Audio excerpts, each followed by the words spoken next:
Soulslike are always such a hard genre of game to review. Miyazaki's work is not only the progenitor of the form, but it's often seen as a pretty untouchable gold standard.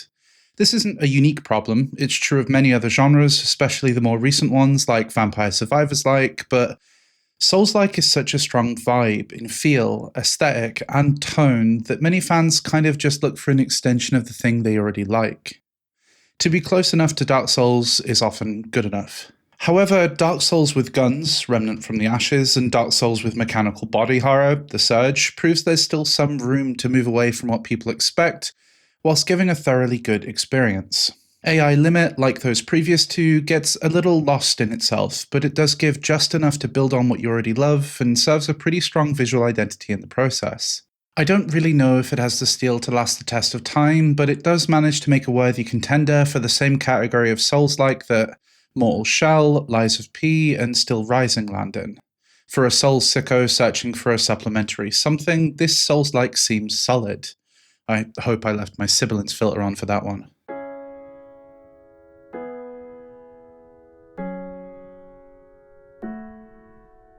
The world was torn apart when the ecosystem died. Natural disasters occurred and fighting began between nations.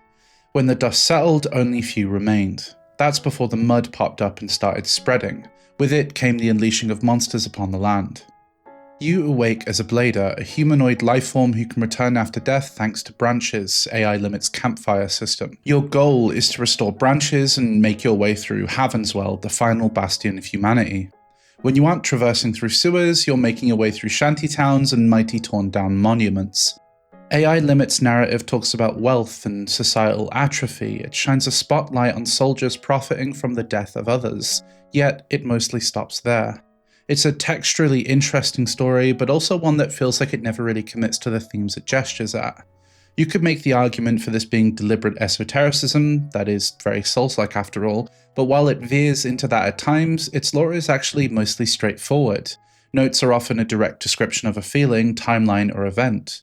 They don't tend to hint at a thing in a language you don't fully speak yet. It doesn't make the assumption that you know, and therefore doesn't tend to talk beyond the surface level too much. This isn't a problem per se, just something to frame how the game functions. Perhaps one of the biggest departures AI Limit makes from a more traditional Souls-like game is its removal of a stamina bar. Like Sekiro, it instead has a form of posture. In AI Limit, that posture is what keeps you from being staggered, but more importantly, it's both your mana for spells and action points for special moves. Spells are a key part of the combat loop, regardless of if you decide to commit your build to them. Your blader's left hand can not only change from a dedicated shield to a parry button and more, but it's how you cast your spells. Powering through the game for the first time with a strength/health build, I still found myself firing a shot off with my left hand to distract a single foe and split apart a group of roaming enemies. It can do serious damage if you commit the points to it, and is situationally still rather handy, pun intended, if you don't. Combo pieces fit together nicely on controller. With the left trigger, you can prompt a small screen at the bottom to change around your left hand into a different combat trick. You can also do your bonus action, which depends on your weapon and costs part of that stagger bar, otherwise known as energy. You don't recover stagger on a successful hit of your special action, but you can in turn knock your enemy back, leaving them open to yet another attack. This is one of those big risk, big rewards moves that feels really great to pull off. The game does have a few combat elements that I rarely felt the need to mess with. As you defeat bosses, you unlock a nucleus. That nucleus can be equipped at the cost of crystals, which are AI Limit's currency/experience. Each nucleus has unique signifiers for how many crystals you get from kills, how many crystals you lose in death, and how much energy you gain from successful hits. I found myself often not really changing this for huge chunks of the game, as it doesn't shape up the way the game functions all that much and rarely offers better than what you already have. Why you might care about how many crystals you lose on death is you can't actually pick them up once you die.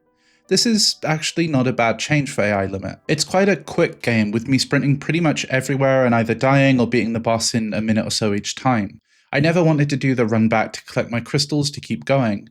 In Dark Souls, there's a slow, methodical trudging through everything. The stamina bar keeps you in check, it stops you from sprinting past every enemy and makes you feel like you're slowly sinking into its decrepit world. You are becoming corrupted, slowly going hollow, and your safety net is your own will. The second you turn it off and go to a different game, you become just a little more hollow. AI Limit isn't this. It's quick and feisty, it wants you to throw splashy attacks and go for gold. Death is merely a light obstacle, and branches are often placed right next to the boss, urging you to dive right back in where you left off. It also relies less heavily on ambushes and surprise attacks. It's fairly earnest in its world. This makes it all feel a bit easier and less oppressive to explore. I rarely felt too cautious sprinting into the next encounter, and in AI Limit, this is a good thing. You feel like a bit more of a badass here, even if a single well-timed combo from an enemy can send you hurtling back to your last branch. Where Dark Souls has you hover your hand over the stove to feel the heat before committing to that pot of pasta, AI Limit encourages you to cook the chicken by slapping it a million times. Combat is tight in AI Limit thanks to a reverence for its genre and a willingness to adapt to its own world. It feels very familiar to play, and this gives it a combat language that you can learn from. Effectively, if you've played something similar, you can already breeze past the first few hours without having to specifically learn what AI Limit does differently. This, however, leaves you open to having your butt handed to you as you continue to play. That cockiness that comes from experience was quickly taken from me as I got deeper and deeper into its world. Like a maniacal rhythm game, some of the bosses got a tighter and tighter focus with specific windows to attack, stringing together 4 or 5 swirling hits. You can tank some of that with the Vitality build, but eventually you just have to learn. An AI Limit enabled the very worst parts of my brain. That part that made me a little obsessed with beating the second to last boss in Liza P without taking a hit. That part that makes you believe you're taking part in a grandiose waltz, except this time you're playing an anime girl in a maid outfit with a sword bigger than her body. It has its slower, more tedious lows, but AI Limit's highs are the right kind of thrilling for a Souls fan. On those lows, boss and enemy design fluctuates somewhat. There are a few great and memorable bosses, but some of its mini-bosses are just like the things you've been fighting before except a little stronger. There was also a point just before the end sprint where I found myself getting a little tired of exploration. Getting soil to upgrade my health item is certainly a good incentive, but finding weapons was a bit less fun than I was expecting. Part of this is because many weapons have the same movesets and special skills. I could see the argument for intentionally doing this, as if you swap weapon mid-combo, it won't interrupt the flow of attack. However, to me, this mostly pushed me into committing to one weapon, using all my resources to upgrade it, then selling extra items to get levels to pump a few more bits of damage out of it. It doesn't incentivize that creativity I'm looking for. By the end of the game, I think the outfits in AI Limit often gave me more joy in a dress to impress style just to see what they looked like in action. I'm telling you, the maid dress just happened to have the best stats when I put it on. I also found myself intentionally not picking the traveler's outfit that prominently displays our main character's butt as she runs, as I'm cautious of what that'll do to my comment section. The outfits were often as much a reason to go searching around as weapons, which is to say I'd do it out of mild curiosity. If you enjoy dressing up your character in games, there's a decent range of clothes available, from anime classics to, well, a bucket on their head. The lore isn't quite as fun to peel back as other genre staples, and though I pushed through to see the next boss and watch the conclusion of the story, I wasn't quite as gripped by it all as I would have liked. I do rather admire parts of the game's aesthetic though. There's this jagged, overgrown feel to the world, but almost in a metallic way, and your role as a blader, an effectively non-human entity driven by your own desires, makes you feel very different to the souls you try to help. There's a parallel here to Code Vein, and it's more than just the Soulslike for weebs thing or the elements of self-inflicted body horror.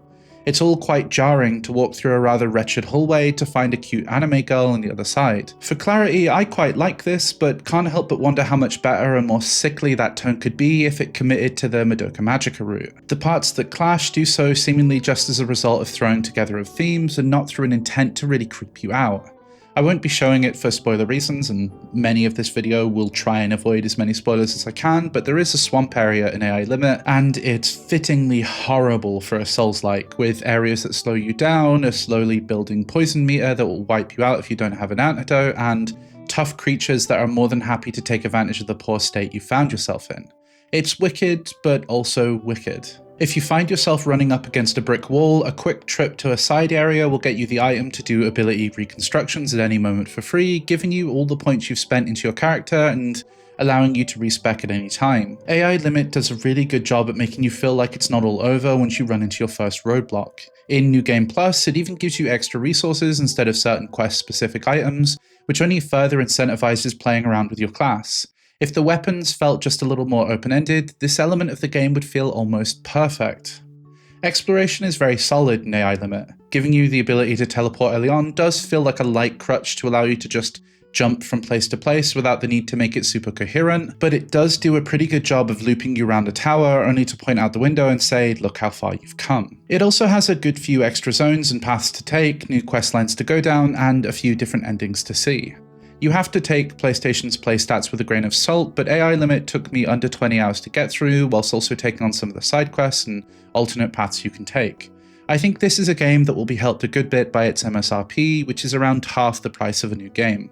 At full price, it offers a good amount of content to get through, a fairly interesting world, and a novel spin of the genre to stand out. What it's selling for, it feels like an easy day one purchase if you've seen the footage here and think it might be for you. Crucially, I liked AI Limit quite a bit, and though I see areas I think it could have propelled itself into more cleanly to take advantage of its many strong points, I immediately booted up the game again and started a run through New Game Plus. I had to make sure I wasn't going hollow after all. Thank you for listening to my thoughts on AI Limit. This was an interesting one to have a look at, and I found myself in a bit of a strange niche where I've covered 4 Soulslikes on the YouTube, 5. I've checked out quite a few, surprisingly. I mean, I like them a lot, but I just didn't think I'd end up getting all that time to do it. Either way, let me know if you're thinking of picking this game up, or what you think to the points I've made. If it appeals to you, if you like the idea of another Weeb Souls-like, what did you think to Code Vein? I quite liked Code Vein when I played it. In fairness, it was about 6 years ago, and my brain is more mushy than it used to be, so I don't know how that compares. But yeah, if you like this and this has helped you in any way, or you like any of the thoughts I have, please do subscribe, like, comment, all that stuff. It really does help.